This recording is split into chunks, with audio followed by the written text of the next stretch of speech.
Hey there, meteorologist John Birchfield here with your afternoon forecast on another hot and humid summertime day. Once again, the weather impact is going to come with those pop-up thunderstorms developing late in the afternoon and tapering off shortly after sunset. It is going to be warm and muggy with this afternoon high topping out around 90 degrees and the chance for some scattered thunderstorms as well. It has been a sunny and humid morning so far. You are going to notice more of those fair weather cumulus clouds starting to bubble up and tower during the afternoon as we see instability in the atmosphere. Already a couple isolated thunder showers developing in lower Michigan from Hillsdale up towards Detroit and Monroe, Michigan, mainly north of the state line where there is a little bit of shower activity that is developing. Temperatures very toasty even around midday, already pushing 90 degrees in the Toledo metro, and a few spots west of Toledo like Fulton County have already reached the 90-degree mark. It is going to be a very hot and humid afternoon, and that will fuel some isolated thunder showers. Best chances for storms appear to be in southern Michigan.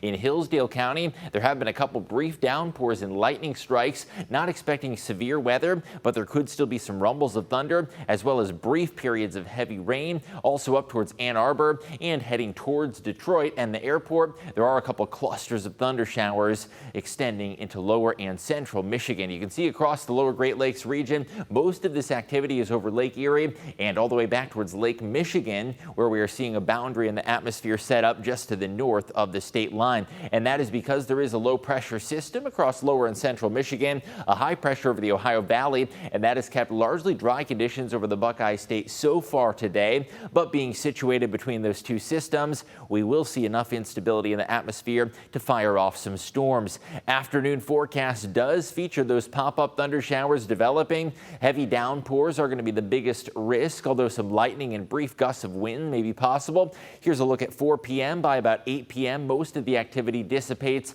and gradually shifts to the south by sunset as we lose out on that daytime heat and instability. Heading into your Friday, it is going to be another hot and muggy one with high temperatures in the upper 80s to the lower 90s. Those orange and yellow colors indicate instability in the atmosphere. Not quite as much of it tomorrow. There can't be a totally isolated shower ruled out, but I think most of the heavier activity in terms of thunderstorms going to be east and south of our area as that weather boundary sags to the south. So bottom line, a slight chance of rain for your Friday, but not nearly going to be as widespread in terms of those pop-up storms. Temperatures right around 90 degrees for your Thursday. A few spots making it up into the lower 90s with a very hot and muggy setting into the afternoon and into the start of the weekend. Temperatures will be once again surging up near 90 degrees, if not the low 90s, and that heat index expected to be in the upper 90s as we head into the weekend. Looking at the next couple days, staying hot into the weekend. Scattered storms possible once again Friday. The weekend is looking mainly dry.